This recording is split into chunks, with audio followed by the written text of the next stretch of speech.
नाम सबको सम्मति दे भगवान। अच्छा, ये जो भजन आपने कहा ये मंदिरों में तो होता है, मस्जिदों में कभी नहीं होता। देवबंदी मदरसा जो पाकिस्तान में है उसको गलत मानते नहीं, हम किसी को गलत नहीं मानते। मुल्ला उमर को गलत मानते हैं? नहीं। तालिबान का विरोध करते हैं?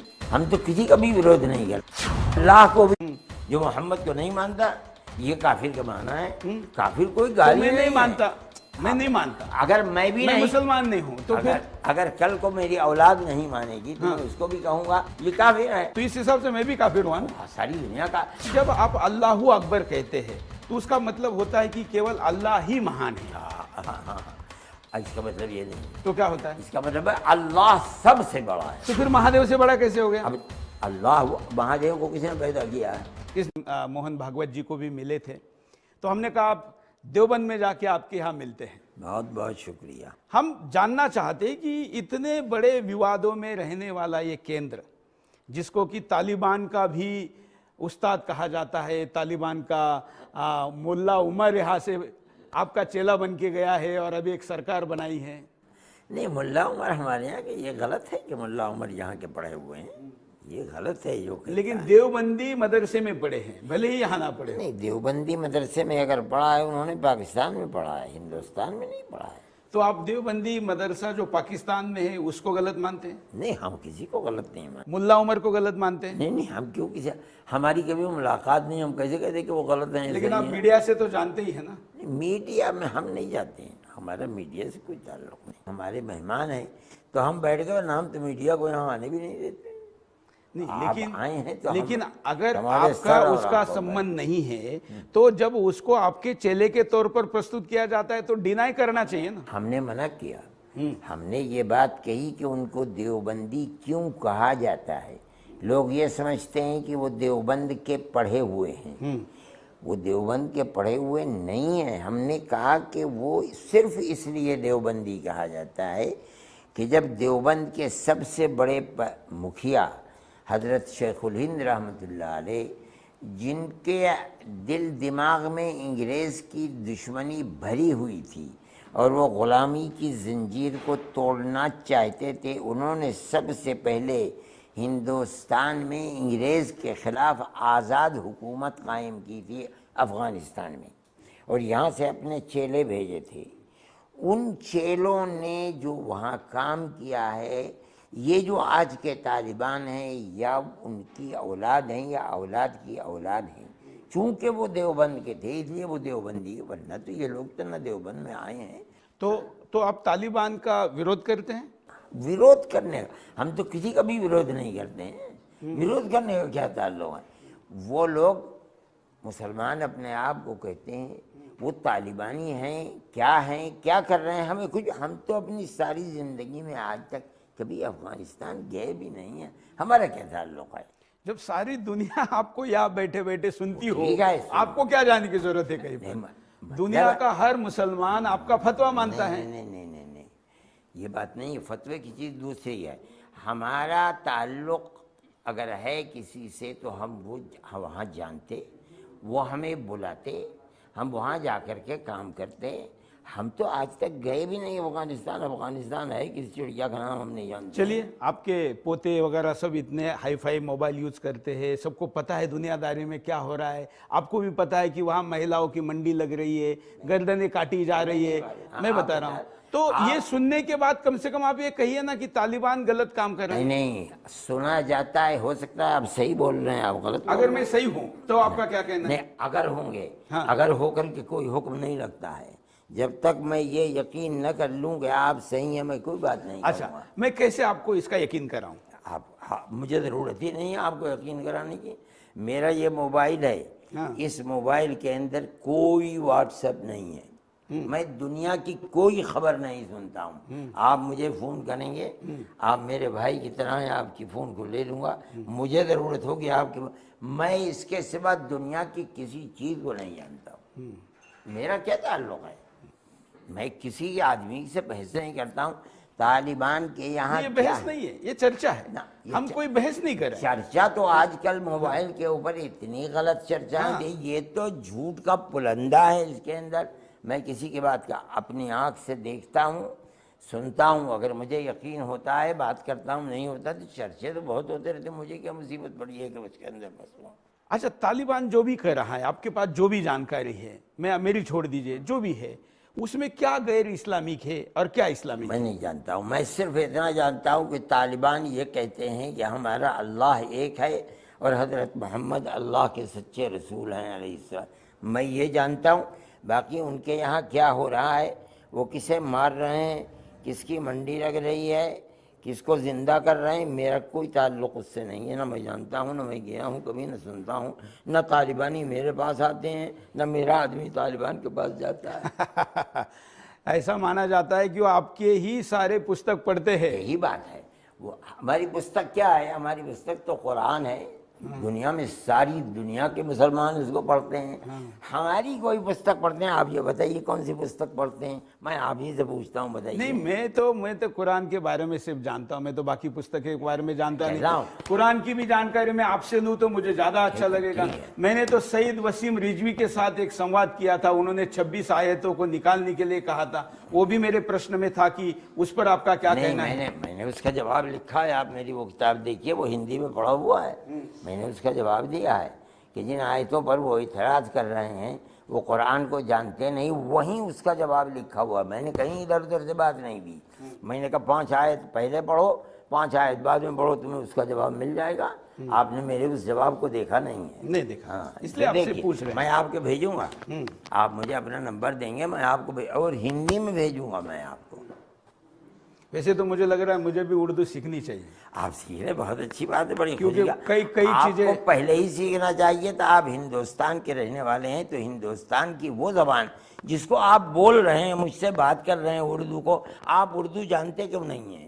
आपको लिखना भी चाहिए लेकिन था, आप पढ़ना भी लेकिन जानना आप चाहिए बाकी था। भाषा का विरोध करते हैं। नहीं, मैंने कौन कहता विरोध? तो फिर अभी योगी जी ने कहा है कि मदरसों में दूसरी भाषा जानने वालों को भी लेंगे। नहीं, हम नहीं विरोध करते। हमारे यहाँ हिंदी पढ़ाई जाती है, हमारे यहाँ अंग्रेजी पढ़ाई जाती है। तो जो अभी मदरसों में उन्होंने कहा है कि गैर हिंदी, जहां उर्दू भाषा की आवश्यकता नहीं, ऐसे विषय पढ़ाने के लिए जिसको उर्दू नहीं आती ऐसे शिक्षक भी लेंगे, उसका आप विरोध कर रहे हैं। कौन विरोध कर रहा है? आप बताइए, मैंने विरोध किया? आपके लोग कर रहे हैं ना, आप नहीं कर रहे। तो बताओ किसने विरोध किया है? अब मुझे तो ये समझ में आता है कि हिंदुस्तान की उलेमा काउंसिल हो, आप ही की है, मुस्लिम पर्सनल लॉ बोर्ड हो, आप ही का है। ये कोई चीज नहीं है। अच्छा, मुस्लिम पर्सनल लॉ बोर्ड आपका है कि नहीं? मैं भी उसका एक मेंबर हूँ। हाँ, तो फिर मुस्लिम पर्सनल लॉ बोर्ड ने विरोध किया। क्या विरोध किया? मदरसा बोर्ड ने विरोध क्या किया। विरोध किया? उन्होंने कहा है कि उर्दू आना अनिवार्य है। हम ये कहते हैं, देखिए आप समझें इस बात को, आप नहीं जानते हैं। असल में इस्लाम अरबी ज़बान का है, लेकिन हिंदुस्तान के अंदर जब फारिस के लोग आए, फारसी बोलने वाले, तो यहाँ के मुसलमानों ने पूरे अरबी लिटरेचर को फारसी ज़बान में मुंतकिल कर दिया। फारसी ज़बान जाने लगी और चली गई, तो ये उलमा का काम था कि उन्होंने फारसी के लिटरेचर को उर्दू में मुंतकिल कर दिया। आज उर्दू है, अभी जिंदा है, हम चाहते हैं जिंदा रहे, लेकिन अगर उर्दू जाएगी हम उसे हिंदी के अंदर लाएंगे। लेकिन हमारे बच्चे हिंदी पढ़ते हैं, स्कूलों के अंदर 95-98% तो मुसलमान ही स्कूलों ही में पढ़ते हैं, वो उर्दू नहीं जानते हैं। हम ये चाहेंगे कि हम सारे लिटरेचर को फारसी से उर्दू ज़बान के अंदर ले आएँ, उर्दू में, उसके बाद हिंदी में ले आएँ। तो ये वो चीज़ है कि हम ये चाहते हैं कि उर्दू अभी बाकी रहे, बड़ी साफ सुथरी है। और हिंदुस्तान के आज़ाद कराने के अंदर जितना बड़ा किरदार उर्दू का है, किसी दूसरी ज़बान का नहीं है। इसलिए हम ये चाहते हैं कि उर्दू ज़बान हमें उससे मोहब्बत है। इस विवाद में जाएंगे तो फिर वो अलग बात हो जाएगी। आप जाएं, क्योंकि हम कहेंगे भाई मराठी ज़बान का सबसे, हाँ ठीक है, वो भी है। फिर तो आप पंजाबी कहेंगे हमारा सबसे ज्यादा। मैं कहता हूँ, लेकिन मैं कहता हूँ, मेरे बात सुने, हाँ। आप मुझसे उर्दू में बात कर रहे हैं, मैं मराठी नहीं जानता हूँ, मैं आपसे उर्दू में बात कर रहा हूँ। जिस जबान में आप बोल रहे हैं उस जबान की मुखालफत आपको नहीं करनी चाहिए। नहीं, कहा कर रहा हूं। बहुत अच्छी बात है, ये तो हिंदी बोल रहे हैं। बहुत अच्छी बात है, हिंदी नहीं बोल रहे हैं। और मैं कह रहा हूँ ना, मैंने तो खुद कहा कि उर्दू पढ़नी चाहिए। बहुत अच्छी मैं बात। तो कहता हूँ कि हर हिंदुस्तानी को कुरान पढ़ना चाहिए। मैं तभी तो उसको पता चलेगा ना कि क्या लिखा है। मैं आपको दूंगा, बुलाओ उठाओ। मैंने 8 साल मेहनत करके कुरान का हिंदी अनुवाद और उसकी व्याख्या कुरान की 8 साल की मेहनत के बाद मैंने की है। ये है वो मैं आपको दूंगा, अगर आप पढ़ना चाहते हैं आप उसको पढ़िए। क्योंकि जो वसीम रिजवी कहते हैं या जो हमने सुना है या जो चलन में है उसमें लिखा है कि काफिरों की गर्दन काटो, तो सूरज चौहान के काफिर ये गलत है तो बिल्कुल। कुरान तो मेरे खिलाफ लिखा गया है। वो जानते ही नहीं है कि काफिरों की गर्दन काटो। तो आपके हिसाब से मैं काफिर हूँ कि नहीं हूँ? नहीं नहीं, मैं आपको मानता हूं कि आप एक धर्म को मानने वाले हैं। काफिर किसे कहते हैं बताइए? नहीं, जो हमने आप पढ़ा है बताइए। उसके अनुसार जो अल्लाह को आप नहीं इसको मानता, जो नबी को नहीं मानता, जो उसके आयतों को नहीं मानता। काफिर का माना जो अल्लाह को नहीं मानता, काफिर के यही मानना, इनकार करने वाला। काफिर एक अरबी जबान का लफ्ज है, इसके माना है इनकार करने वाला। इनकार करने वाला क्या माना? जो अल्लाह को नहीं मानता, जो मोहम्मद को नहीं मानता, ये काफिर का माना है। काफिर कोई गाली मैं नहीं मानता, है।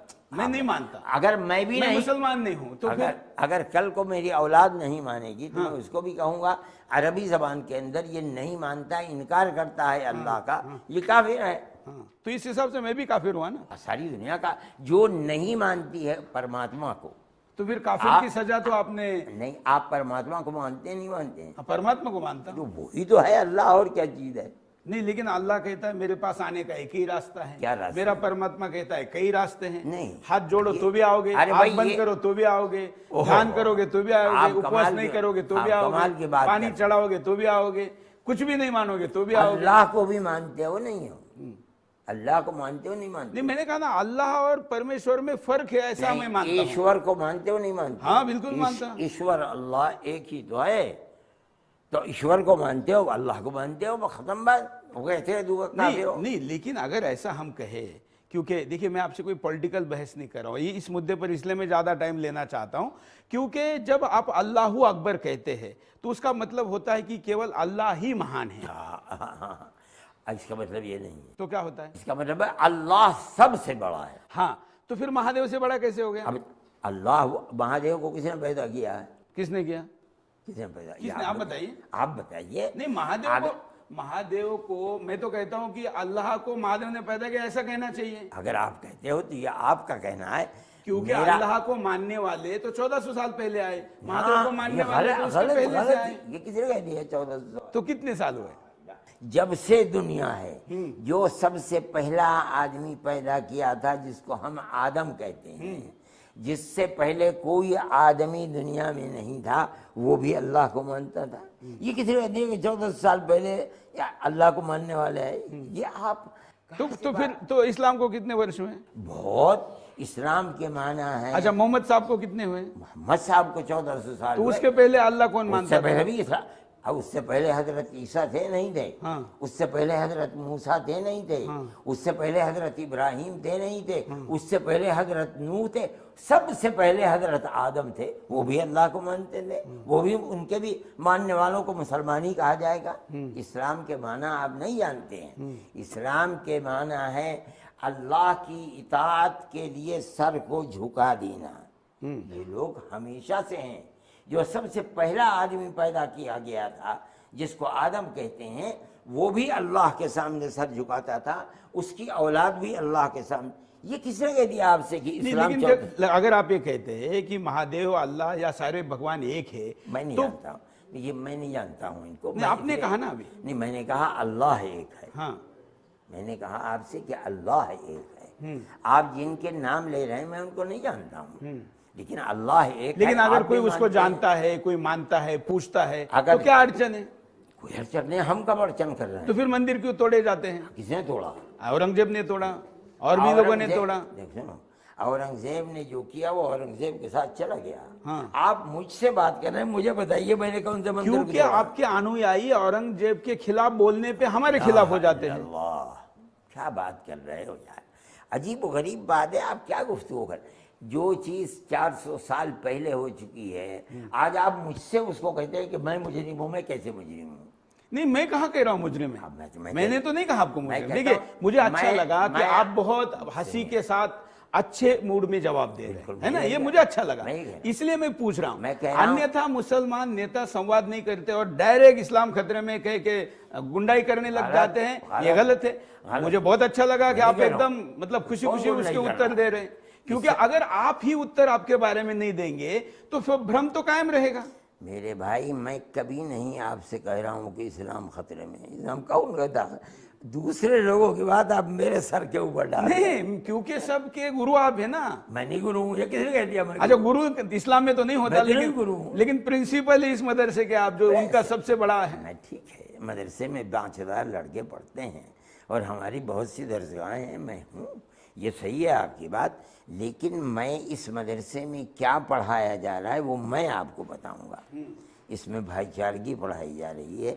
आप जो मालूमात लेकर के आए हैं लोगों से, वो गलत हैं, नहीं जानते। अच्छा, ये बहुत अच्छी बात है कि नहीं, कि मैं आपको वो सवाल पूछ रहा हूं जिसके बारे में आपके जवाब से आपका ही दाग धुलने वाला है। ठीक है, मैं आपसे कह रहा हूँ कि इस्लाम 1400 साल की चीज़ नहीं है।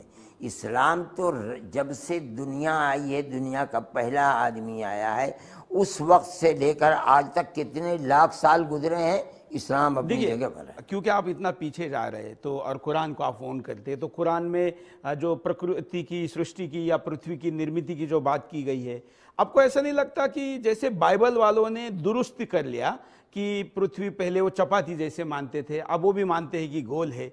इस्लाम अभी भी मानता है कि चपाती जैसी है।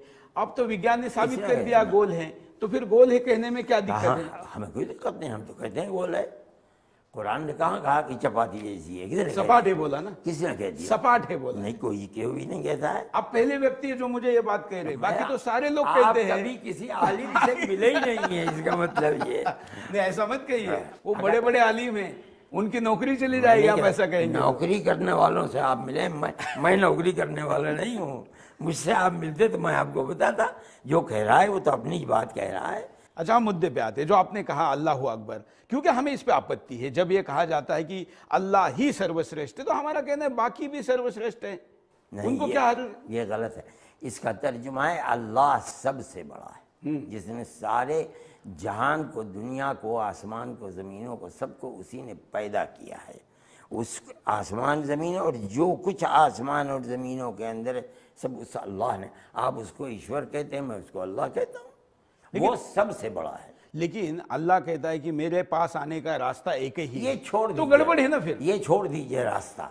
आप अल्लाह के पास जाने का रास्ता क्या है और कितने हैं और किधर से जाएगा, वो दूसरी चीज़ है। सवाल ये है कि अल्लाह सबसे बड़ा है। गड़बड़ इसमें मेरा गड़बड़ और आपका कोई अंतर है? हाँ, अंतर है। अभी भी मैं समाधानी नहीं हूँ। ठीक है, अभी भी मैं समाधानी। ठीक है, क्योंकि मैं ये मानता हूँ कि ईश्वर के पास जाने के रास्ते कई है। ओफो भाई, रास्ते अलग चीज है, ईश्वर है नहीं है, वो सबसे बड़ा है या नहीं है? क्योंकि क्या हुआ, दुनिया भर के कट्टरपंथियों ने अभी तक दुनिया के सामने जो अल्लाह रखा है, वो अल्लाह को अभी मैं कन्विंस नहीं हूं ना, तो आप मुझे कन्विंस करिए। मैं कह रहा हूं कि आप भी ईश्वर को एक मानते हो और ऐसा मानते हो कि इसकी कोई सूरत नहीं है, वो सदैव से है, सदैव रहने वाला नहीं, मैं दोनों चीजें मानता हूं। मैं मानता हूं कि वो निराकार भी है, आकार भी है। मेरे लिए दोनों चीजें पर स्वागत है। मैं जिस दिन, छोड़ दीजिए ये झगड़े की बात है, मैं जिस दिन, नहीं, इसी से गड़बड़ होती है ना। होता क्या है कि मैं जिस दिन, देखिए, मैं जिस दिन को मानता हूं उसके अंदर अल्लाह एक है। कोई दूसरा क्या मानता है, मैं उसको मानने दीजिए। क्योंकि कुरान में एक जगह कहा है कि आपका दिन आपके लिए, हमारा दिन हमारे लिए। जब ऐसा कहा जाता है तो फिर दूसरे के दीनी मस्जिदें, मंदिरें और तोड़ने की जरूरत क्या है? जो तोड़ता है उससे जाकर के पूछो, हमसे क्या? हमें ये बताओ। आप उसके खिलाफ बोलिए ना। हाँ, हमें ये बताओ, अगर कोई मंदिर को बिलावजा तोड़ता है, कोई खामखा किसी मंदिर में, गुरुद्वारे में घुस करके तोड़, हम उसके मुखालिफ हैं? इससे अमन और शांति। अभी जो बांग्लादेश में हो रहा है, हिंदुओं को दुर्गा पूजा के पेंडलों को तोड़ा जा रहा है। अगर मुझसे एक साहब आए थे, वो कहते थे कि उन्होंने कुरान को नीचे रखा, उसके ऊपर मूर्ति रख दी। नहीं, वो झूठ है ना। अगर झूठ है, बहुत अच्छी बात है। हो रहा है, गलत है, हम कब कहते हैं? हमारा कोई बयान बताइएगा, हम कहते हैं कि वहाँ जो हो रहा है सही हो रहा है। आप बता सकते हैं कोई? नहीं, लेकिन जिस प्रकार से ये बात हो रही, उसका विरोध भी नहीं हो रहा है ना।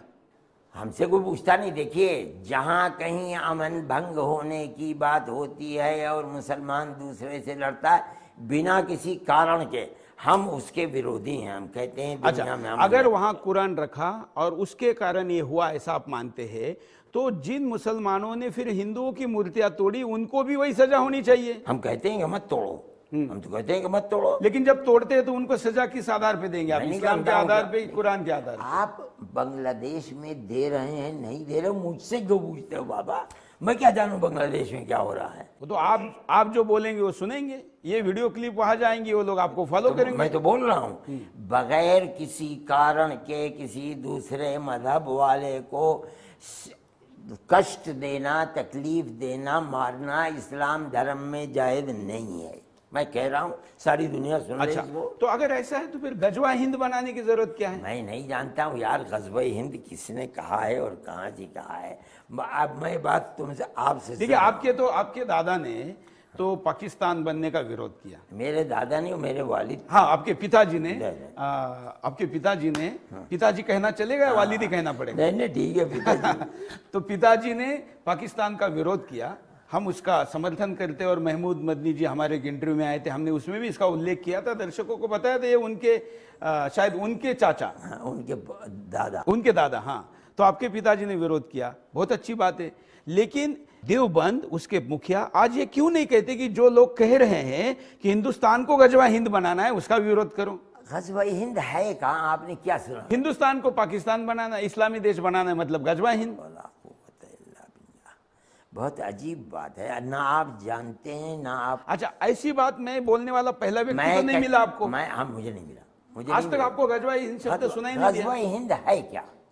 मतलब हिंदुस्तान को मुस्लिमिस्तान बनाना है? ये गलत है जो आप समझते हैं हिंदुस्तान को पाकिस्तान बनाना, ये ग़ज़वा हिंद है, ये गलत है। मैं कह रहा हूं आपसे, ये गलत है। क्या होता है, इसका प्रॉपर विरोध न होने के कारण लोग ऐसा कहते हैं कि आपके वालिद ने तो पाकिस्तान का विरोध किया, और आपने पाकिस्तान तो विरोध किया, पाकिस्तान बन गया। अब यहाँ जो बचे हैं उनको आप बचा रहे हो, और फिर यहाँ पाकिस्तान तैयार हो रहा है।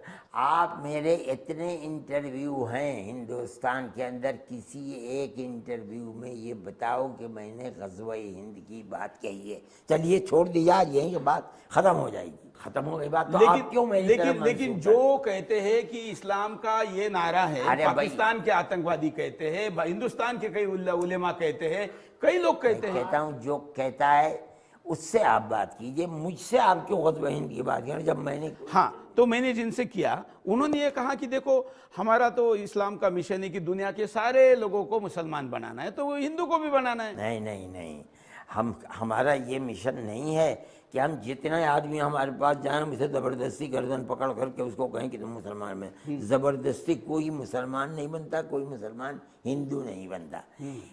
मज़हब और धर्म तो नाम है दिल से किसी चीज़ को मानना।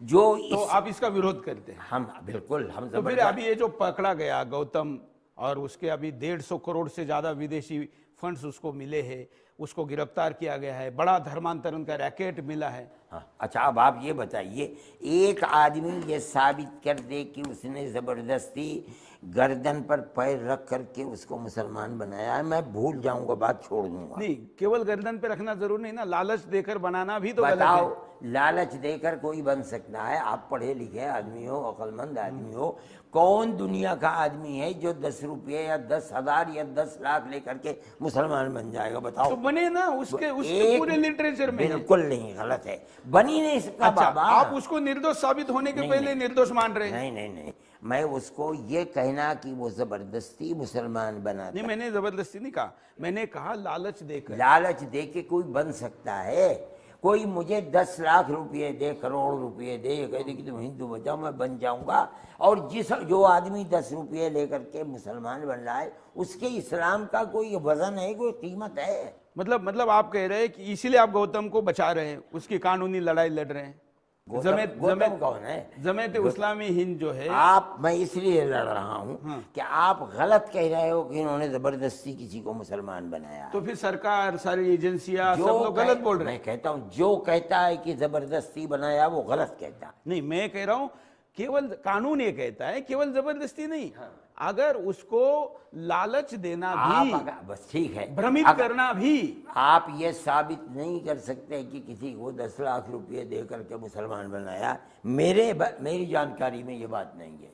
मैं जानता हूँ गौतम मेरे पास कभी कभी आया करते थे। गौतम के पास क्या ताकत है कि किसी को 10 लाख रुपए दे करके मुसलमान बना देगा। 150 करोड़ रुपए की लिंक निकली है, 150 करोड़। क्या निकली है और क्या नहीं निकली मैं नहीं जानता हूँ। मैं ये जानता हूँ कि उनके पास FCRA है। हाँ? उस FCRA के अंदर करोड़, 10 करोड़, 100 करोड़ रुपया भी हो सकता। लेकिन मैं ये भी जानता हूँ कि उनका मदरसा यहाँ भी अच्छा खासा बड़ा मदरसा है जहाँ वो रहते थे फुलत के अंदर।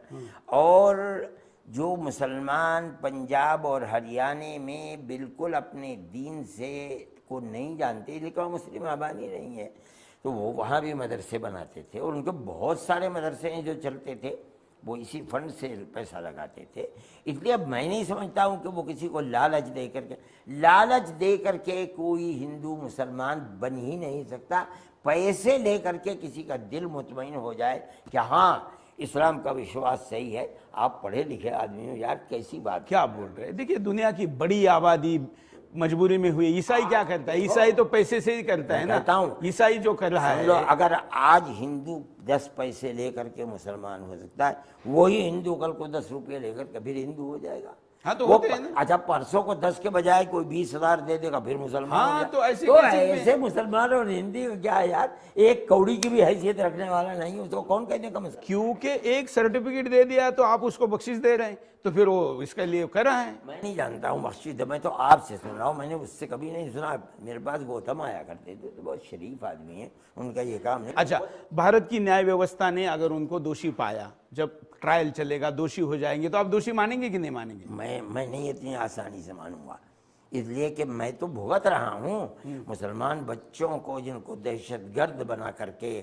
और उनको फांसी की सज़ाएं दी जाती हैं। लोअर कोर्ट फांसी की सज़ा देता है, हाई कोर्ट फांसी की सज़ा देता है, सुप्रीम कोर्ट में जाकर के बिल्कुल निर्दोष होकर के निकलते हैं। इसलिए मैं नहीं जानता हूँ गवर्नमेंट की एजेंसियों का किसी को दोषी ठहराना इस चीज़ की दलील नहीं हो सकता कि वो मुकम्मल दोषी है। ये को मैं नहीं मानता हूँ इस बात को। लेकिन हाई कोर्ट क्या पागल है? कम से कम न्यायालय दे दे, सर्वोच्च न्यायालय दोषी माने तब तो मान। अगर वो दोषी मानते हैं तो बच्चे बड़े हुए थे 26, 27, 28 सालों से, हम तो कुछ भी नहीं कह रहे। अगर सुप्रीम कोर्ट किसी को कहता है कि ये दोषी था, हम अपने घर बैठ जाते हैं।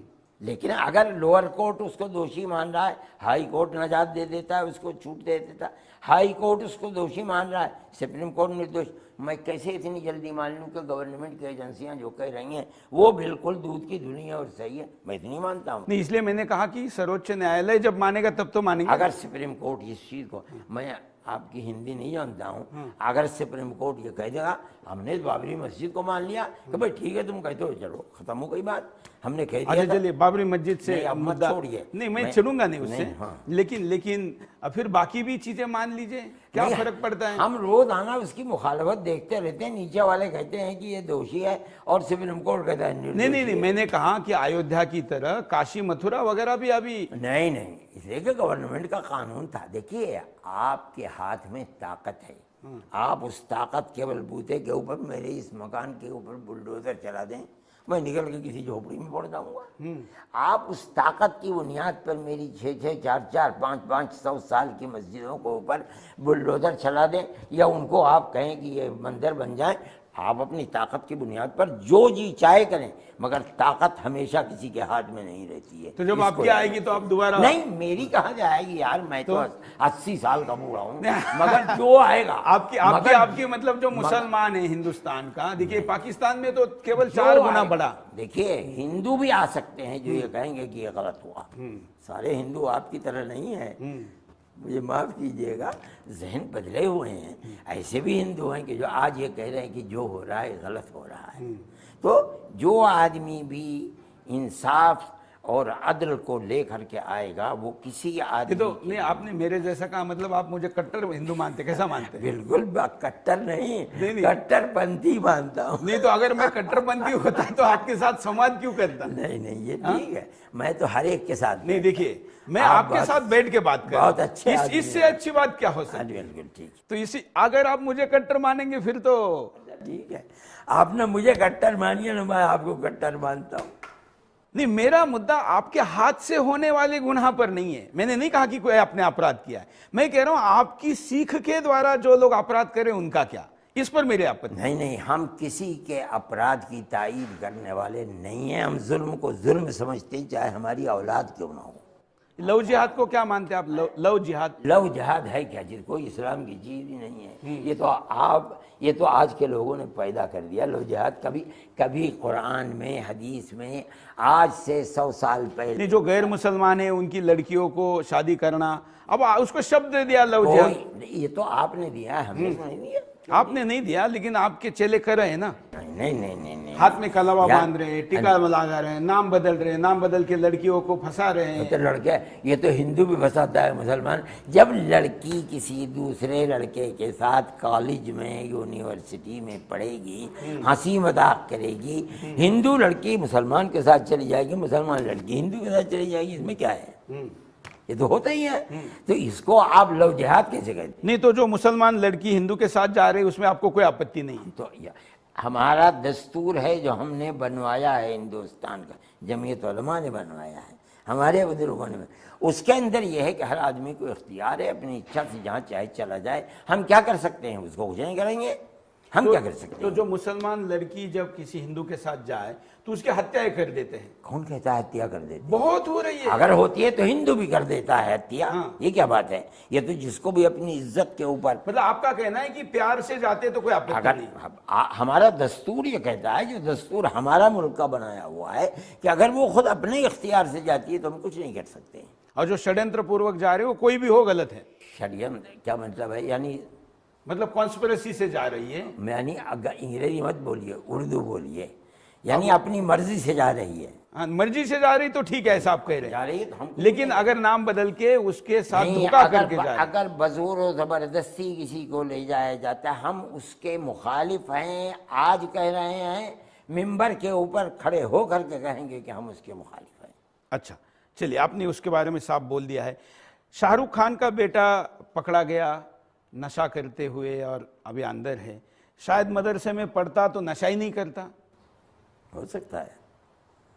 ये हो सकता है क्या? आप ऐसा मानते हैं ना कि मदरसे में पढ़ने वाला नशा नहीं करता? नहीं करता है, ऐसा है, लेकिन कोई कोई कर भी सकता है, हम क्या जाने। शाहरुख को क्या आप कहेंगे कि बेटे की परवरिश ठीक से नहीं हुई, मदरसे में नहीं भेजा? नहीं, ये क्या बात आप कह रहे हैं कि मदरसे में न जाते हुए भी माँ बाप अगर सही तरबियत करेंगे और बच्चे को सही रास्ता दिखलाएंगे तो बच्चा और बच्चे सही रास्ते पर रहेंगे। अगर माँ बाप चाहे हिंदू हों चाहे मुसलमान, वो अपने बच्चे की सही तरबियत ये नहीं देखेंगे कि किन के साथ उठता है, किन के साथ बैठता है, कहाँ जा रहा है, क्या कर रहा है, खराब हो जाएंगे।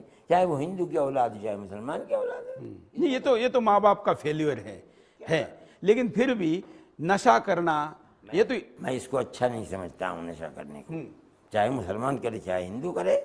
लेकिन जो लोग कह रहे हैं कि आर्यन मुसलमान है इसलिए उसको फंसाया जा रहा है, ये तो मैं नहीं जानता हूँ। ये तो वास्तविकता बताएगी कि आया वाकई वो नशा करता था या नहीं करता था।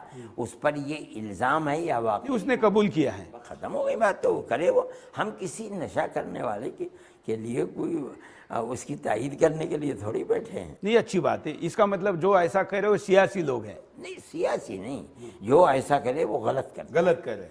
अच्छा, ये आपका जब मैं इंटरव्यू लेने आ रहा था तो मुझे कई सिया नेताओं ने कहा कि उनको जरूर पूछिए कि वे हमको जिंदा रहने देंगे कि नहीं। हम तो किसको आप ये बताओ हम किसे मारते हैं यार?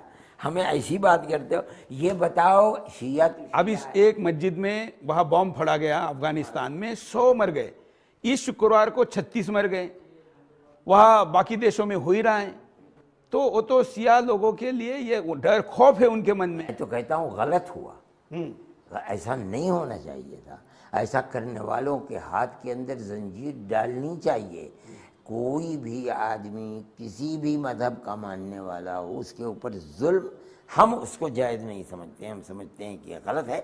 हम हर जगह कहते हैं कि तो फिर सिया का विरोधी क्यों करना है? कौन कर रहा है यार विरोध? मेरा करीबी साथी है इनकलाब के अंदर वो मुमताज़ बिल्कुल शिया है, 100% शिया है। उससे जाके पूछो, मैं तो उसे गले लगाता हूँ। ये जो लोग ताजिया का विरोध करते हैं, मारामारी करते हैं, कौन करता है? अरे भाई हमसे पूछो यार, हम तो नहीं कर रहे हैं, हमें बताओ हमने कहाँ मुखालफत की है।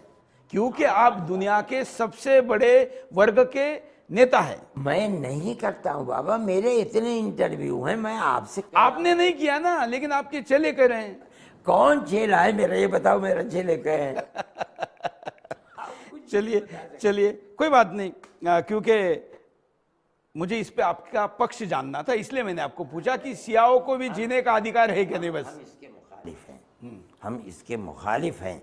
शिया हो या सुन्नी हो या हिंदू हो या सिख हो या यहूदी हो, या हमारा इस्लाम और दीन किसी के ऊपर जुल्म और बग़ैर किसी कारण के कत्ल करने का बिल्कुल मुखालिफ है, इजाज़त नहीं है। जनसंख्या नियंत्रण कानून की बात हो रही है, मैंने पूरे हिंदुस्तान की यात्रा की। कोई कानून छोड़ोगे भी कि नहीं? आज सारे कानून क्यों छोड़ना है? कानून का ही तो राज है, कानून का ही राज है। अजान हो रही है, अभी 5 मिनट 2-3 मिनट के बाद ये मस्जिद इस दीवार के पीछे वहाँ अजान होगी और मुझे नमाज भी पढ़नी है। आपको कितनी देर, नहीं कितनी देर आपको लेना है मुझसे इंटरव्यू? देखिए, आप बोर तो नहीं हुए ना? मैं तो दिल्ली से चल के आया हूँ आपका इंटरव्यू लेने। नहीं, मुझे अभी देखिए, आपको अच्छा नहीं लग रहा है कि आपके उन सारे दागों को आपको इस चैनल के द्वारा धोने का मौका मिल रहा है? आप दाग, मेरे ऊपर कोई दाग नहीं है, ये तो जबरदस्ती के लगाए हुए दाग हैं। मैं इन दागों जबरदस्ती कहिए, हाँ जबरदस्ती, कोई बात कहीं नहीं, मैं तो आपसे कह रहा हूँ। तो ये जनसंख्या नियंत्रण कानून पे आपका क्या कहना है? नहीं, मेरा एक अकीदा है, मजहबी अकीदा है। मेरा अकीदा ये है कि भगवान या अल्लाह या ईश्वर जब किसी को पैदा करता है तो उसकी रोज़ी और इसका रिज्क उसके साथ भेजता है। मेरा ये ईमान और अकीदा है। आप नहीं मानते इसको ना? नहीं, लेकिन व्यवहारिक बात तो ये कह रहे हैं। तो मेरा ये अकीदा है, और मैं दुनिया के अंदर ये देखता हूँ कि दुनिया कितनी थी। गल्ला आज से 100 साल पहले कितना पैदा होता था और आज गल्ला कितना पैदा हो रहा है। मेरा मानना ये है कि संख्या अगर बढ़ेगी तो अल्लाह ताला उसके रिज्क और खाने के लिए दरवाजे भी खोलेंगे, भगवान ऊपर वाला। लेकिन केवल खाना नहीं देना है ना, अच्छी शिक्षा देनी है, घर देना है, सब कुछ देना है। आज कौन अच्छी शिक्षा दे रहा है? अच्छी शिक्षा देने वाले कम और शिक्षा न देने वाले गरीब जो पड़े हुए हैं या देहातों में रहते हैं वो ज़्यादा हैं। ये तो हमारी भी तो कमज़ोरी है। इसलिए कि हमें जिस तरीके पर हिंदुस्तान, अगर सरकार ऐसा कानून लाती है कि सबके दो, हिंदू के दो, मुसलमान के दो, ईसाई के दो, ये बताओ, इससे पहले चाइना ये कानून लाई थी, आज उसने उस कानून को ख़त्म कर दिया? नहीं, ख़त्म नहीं किया। उन्होंने लाया ही 30 साल के लिए था। अब उन्होंने दूसरे बच्चों को छूट दी, लेकिन वो केवल चाइनीज वंश के लोगों को दी, मुसलमानों को नहीं दी। किसी चीज़ को भी दी है? जो वहाँ चाइनीज मुसलमान हैं, जो वहीं के रहने वाले हैं हमेशा। अच्छा, उनके साथ जो हो रहा है उगर मुसलमानों के साथ, उसके खिलाफ बोलना चाहिए। हम तो बोलते हैं, आप नहीं बोलते। कौन नहीं बोलता? हम तो हर जुल्म के खिलाफ बोलते हैं। आप कौन कहे, कैसे कहते हैं कि हम नहीं? अच्छा, आप उगर मुसलमानों पे जो हो रहा है उसके खिलाफ बोलते हैं? क्यों नहीं बोलेगा? हम तो चीन में क्या हो रहा है आपको पता है, लेकिन तालिबान में क्या हो रहा है आपको पता नहीं? नहीं जानते हैं अभी तक, हम नहीं जानते। तो फिर चीन का कैसे? मैं बताऊं आपको, चीन का कैसे जानते? इसलिए कि चीन के अंदर एक हुकूमत है, कायम है, चीन के अंदर चैन और सुकून है, किसी पर जुल्म। अफ़गानिस्तान अभी 1-1.5 महीना हुआ आए हैं, वहाँ अभी तक कोई हुकूमत जम ही नहीं सकी है। जब जम जाएगी तब पता चलेगा कि इनका नज़रिया क्या है। हमने ये बात कही थी कि हम आज उसके बारे में कोई बात नहीं कह सकते। हुकूमत जब जम जाएगी और वो अपनी पूरी पॉलिसी सामने ला कर के रख देंगे, हम उस वक्त फैसला करेंगे क्या अच्छा है क्या बुरा है। हम बोलेंगे अगर बुरा है कोई, आपसे पहले बोलेंगे हम। मैं आपको फिर पूछने आऊंगा। हाँ, ये असर और आंखों के ऊपर। कई लोग हैं ऐसे जिनकी गर्दन काटने के फतवे निकले हुए हैं। किसने फतवा दिया है यार? जिसने दिया है उनसे पूछो ना, मुझसे क्या? आपके चेले हैं ना? नहीं, वो देवबंदी है। नहीं, किसका कौन फतवा देता है? सब वाहियात बातें हैं यार। कौन किसका फतवा देता है गर्दन काट दो? किसने दिया है?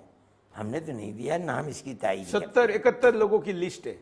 मैं तो आपसे सुन रहा हूँ, मैंने तो अल्लाह जानता है आज तक सुना भी नहीं किसी। अच्छा, मैं अगर वो लिस्ट आपको दूं और मैं कहूं कि आप फतवा दीजिए कि इनकी गर्दन नहीं, ना काटो, मैं बगैर लिस्ट देखे कहता हूँ नहीं, कि- हाँ। मैं बगैर लिस्ट देखे कहता हूँ कि मत काटो गर्दन। कट्टर मुसलमान कौन है जो नमाज 5 वक्त की पढ़ता है, रोजा रखता है, रमजान का, आप उसे कहते हैं कट्टर? नहीं, हाँ, बिल्कुल नहीं। तो फिर कौन है? देखिए, 5 वक्त की नमाज पढ़ने वाला और भले वही मस्जिद में रहे, दिन का काम करे, उससे हमको कोई प्रॉब्लम नहीं। कट्टर। हमको कट्टरता उसमें है जो कहता है कि तुमको आरती नहीं उतारने देंगे, तुमको भगवाई घंटा बजेगा तो घंटे का आवाज अगर मस्जिद में आएगा तो इस्लाम खतरे में आ जाएगा। जो कहता है कि मंदिर का स्पीकर बंद करो, मैं उसको कट्टर मानता हूं। गलत है, कोई नहीं, गलत है। अच्छा, समान नागरिक संहिता, ये क्या चीज है? कॉमन सिविल कोड, सबके लिए एक समान कानून। नहीं, हमने जो दस्तूर बनवाया था उसके अंदर ये है कि किसी का, गवर्नमेंट का कोई मजहब नहीं है। हर मजहब वाले को आज़ादी है कि वो अपना मजहब अपने ऊपर, जिस तरीके पर उसको आज़ादी है वो अपने मजहब को अपनाए, कोई बात नहीं, हम इसी के कायल हैं। हम ये नहीं मानते हैं कि जो यहाँ अक़लियत है वो अक्सरियत के मजहब की पाबंद हो जाए। हम समझते हैं कि हिंदुस्तान जैसे मुल्क में जहाँ इतनी बड़ी बड़ी अक़लियतें रहती हैं वहाँ ये चीज़ चलने वाली नहीं है और आप नहीं चला पाएंगे इसको। लेकिन कई देशों में है नहीं, जहाँ है वहाँ बिल्कुल खामोश हैं, कोई कुछ नहीं करता है, चाहे जैसे रहें। अच्छा, मोदी जी के बारे में अगर नहीं बोलेंगे तो इंटरव्यू अधूरा रहेगा।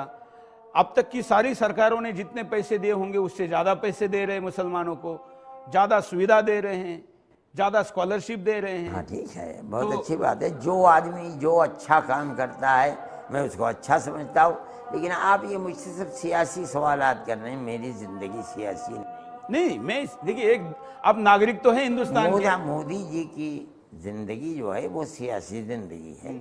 मैं ये बिल्कुल नहीं जानता हूँ कि मोदी जी क्या कर रहे हैं क्या नहीं कर रहे हैं। मेरे इतने इंटरव्यू हैं, मैंने कभी मोदी जी का नाम लेकर किसी इंटरव्यू में एक बात भी नहीं कही है। आप उसको पढ़ें और देखें। मैं सियासी चीज़ के नहीं, लेकिन अच्छा काम कर रहे हैं तो कहेंगे अगर ना। अगर कोई अच्छा काम कर रहा है वो अच्छा काम कर रहा है, बुरा काम कर रहा है बुरा काम कर रहा है। कौन कहता है कि बुरे काम करने वाले को अच्छा है, अच्छे काम करने वाले को बुरा? कौन? ये बताइए, मैंने मोदी जी को कभी बुरा क्या है? मैं तो नहीं कहता हूँ, मेरी वो लाइन ही नहीं है। अच्छा, योगी जी ने भी इतने पैसे दिए, अब तक बीएसपी और समाजवादी ने जितने पैसे दिए उससे ज्यादा पैसे योगी जी ने दिए। वहां से उठे इधर आए, मैं सियासी बात कोई नहीं करूंगा। अच्छा, चलिए, योगी अच्छा आदमी है तो कहेंगे ना। अगर अच्छा करता है कोई आदमी अच्छा है, बुरा करता है बुरा है। नहीं, क्यों नहीं कहेंगे? योगी जी के अगर- बारे में अच्छा तो कहना अगर चाहिए। अच्छा करते आपके हैं- राज्य के मुख्यमंत्री हाँ हैं। हाँ बिल्कुल, अगर वो अच्छा काम करते हैं तो मेरे सर और आंखों के ऊपर। क्योंकि आप वोटर भी है, वोट करने जाएंगे तो योगी जी को वोट देंगे अगर अच्छा अरे कहेंगे भाई, तो। मुझसे तो चला नहीं जाता है यार, नमाज पढ़ने के लिए भी जाना मुश्किल होता है।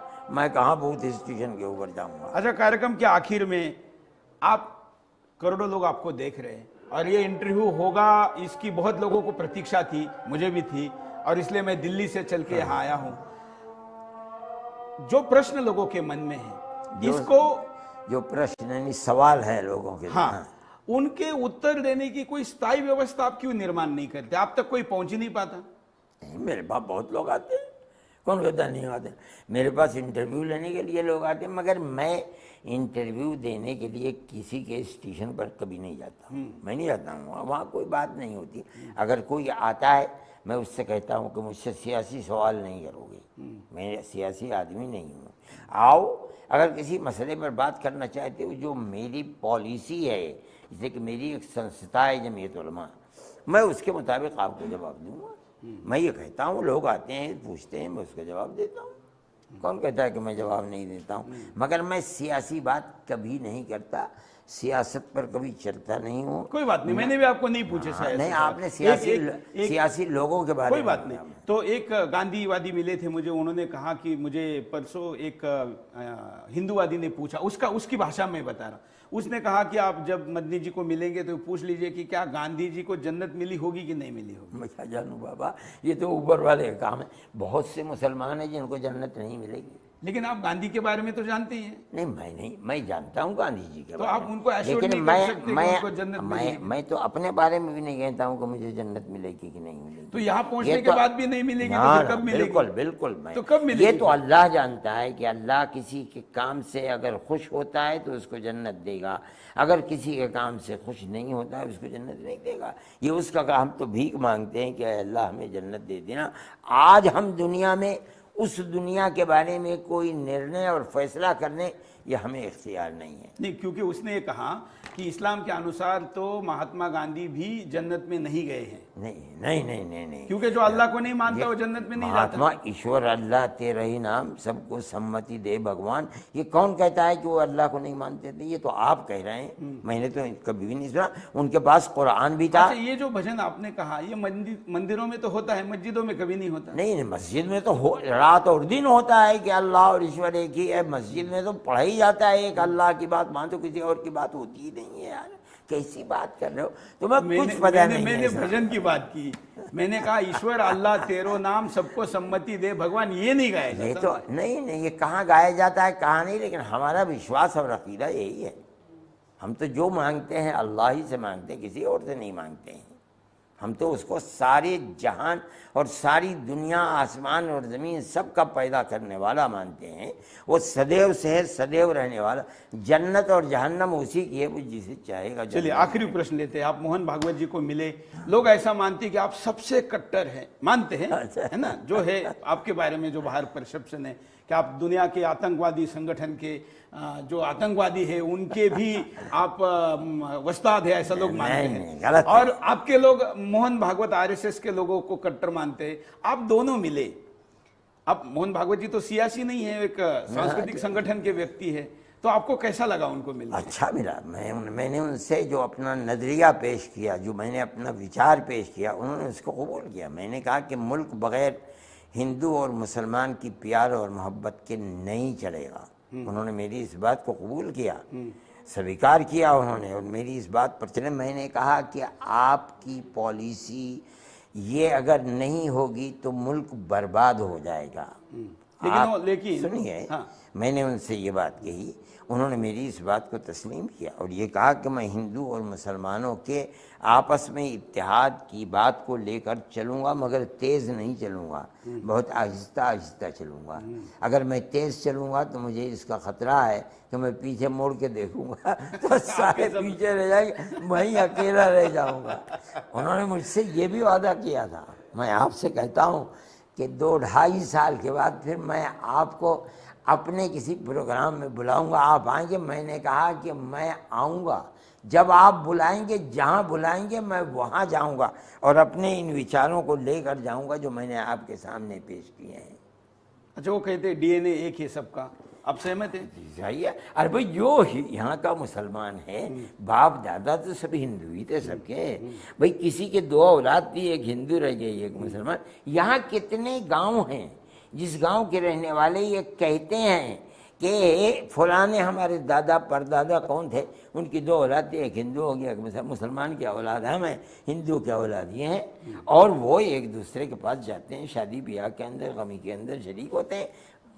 हिंदुस्तान का माहौल ऐसा ही होना चाहिए। ये जो नफरत की सियासत है, मैं ये समझता हूँ कि ये हिंदुस्तान के लिए बर्बाद करने वाली है। हम इस नफरत मतलब ओवैसी की सियासत नहीं, और भी लोगों, क्या आप ये समझते हैं कि वैसी फिरका परस्त है और हिंदू फिरका परस्त नहीं है? कौन है? नहीं, मुझे तो कोई नहीं दिखता। आपको नहीं दिखता है, मगर आप चश्मा लगा के देखिए कौन है। एक भी आदमी ऐसा नहीं जो ओवैसी की भाषा में हिंदू में मैं बात कहता हूँ इतनी मॉब लिंचिंग हुई है, इन मॉब लिंचिंग के अंदर कितने मुसलमान गए, उनको गिनो, क्यों नहीं इसके खिलाफ कानून लाते? एक भी नहीं हुई। क्या झूठ, गलत बोल, एक भी नहीं, गलत बोल। वो आपसी विवाद थे जो कि हिंदू मुसलमान में क्या आप किसी में भी होते मैं हैं। कहता हूं अगर आपसी विवाद ही थे तो फिर जमा हो करके इस तरीके पर मुसलमान या हिंदू को कत्ल करना, आप इसकी तायीद करते हैं क्या? कानून, मैं किसी को मारने का तो कभी समर्थन नहीं करता। ये तो आप, क्योंकि इसलिए पत्रकार बना हूं। नहीं तो कर रहे हो यार। और नहीं, कहते हैं मैं कहता हूं उसको मॉब लिंचिंग नहीं कहना चाहिए। जो मॉब लिंचिंग थी वो थी, जो नहीं थी वो नहीं थी।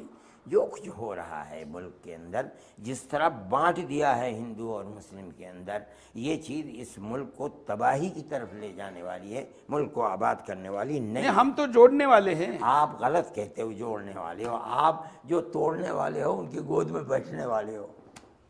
कौन है वो? मैं क्या बताऊँ? नहीं तो बोल दीजिए, खुद सोचो ना। नहीं मैं तो सुनने को तैयार हूँ। वो फिरका परस्त, तो नाम लीजिए ना। फिरका परस्त। मैं किसके गोदी में बैठा? आप नाम दीजिए। मैं नाम नहीं लेता हूँ, मगर मैं कहता हूँ तो फिर चाहे देखिए, मैं सुनिए, जो आदमी आपसे इतनी प्यार से बात कर रहा है, आप उसको कह रहे हैं कि आप। मेरा मानना ये है कि फिरका परस्ती मुसलमान करता है तब वो गुनाहगार है, हिंदू करता है तब गुनाहगार है। तो हम तो फिरका परस्त है, आप ऐसा? नहीं, मैं आपको नहीं मानता हूँ, लेकिन आप कहिए कि फिरका परस्ती मुल्क को तबाह करने वाली, आप कहिए। बिल्कुल कहते हैं। हम कहते हैं फिरका परस्ती गलत है। हम कहते हैं कि बाबर को अपना वंशज मानना गलत है। हम कहते हैं कि कोई नहीं मानता बाबर को, हम अल्लाह और उसके रसूल को मानते हैं। कौन कहता है? जो मानते हैं। मैं आपको कब कहा? कोई नहीं मानता। जो मानता है वो कौन मानता है बाबर को? बाबर एक इंसान था, मेरी और आपकी तरीके से। हम उसको क्या मान लेंगे? वो कोई अल्लाह का फरिश्ता था, हम क्यों मानेंगे? हम नहीं किसी को मानते। हम तो एक जो मानते हैं वो गलत है। कोई मुसलमान नहीं मानता, इसलिए उसके नाम का बोर्ड हटा देते हैं, तो वहाँ झगड़ा करते हैं। ये तो झगड़े की बात है। कोई नहीं मानता, बाबर रहे, उनका बोर्ड रहे कि न रहे, कोई इस्लाम थोड़े ही खतरे में चला जाएगा। हटा देना चाहिए। हटा दो, किसकी आवाज? जिसका जी चाहे रख के। वाह, ये आपने मन की बात बोली। हाँ, ये देखिए, ये सारे नाम हटा देने चाहिए। आप किसी, मगर हटा देने चाहिए हिंदू का नाम भी, मुसलमान के नाम भी। ये नहीं है कि मुसलमान का हटा दो। नहीं, अगर किसी गलत हिंदू का नाम कहीं दिया है तो मैं हटाने का पक्षधर हूँ। नहीं, गलत। अगर वो हत्यारा था, अगर वो बलात्कारी था, अगर वो गलत शासक था। ये गलत कहना किसी को, ये मेरा और आपका काम नहीं। ये तारीख पढ़ो उठा करके। ये थोड़ा ही है कि जिसे मैं गलत कह दूं वो गलत हो गया, आप जिसे गलत कह दें वो गलत हो गया। आप तारीख की किताबों को पढ़िए, पढ़ करके फैसला कीजिए। चलिए, आपने समय निकाला, हमारे साथ बातचीत की और दिल खोल के बात की, इसके लिए धन्यवाद। हम पुनः मिलेंगे। आपने अभी कहाँ हैं? मैं भी शुक्रिया। हाँ, मैं जब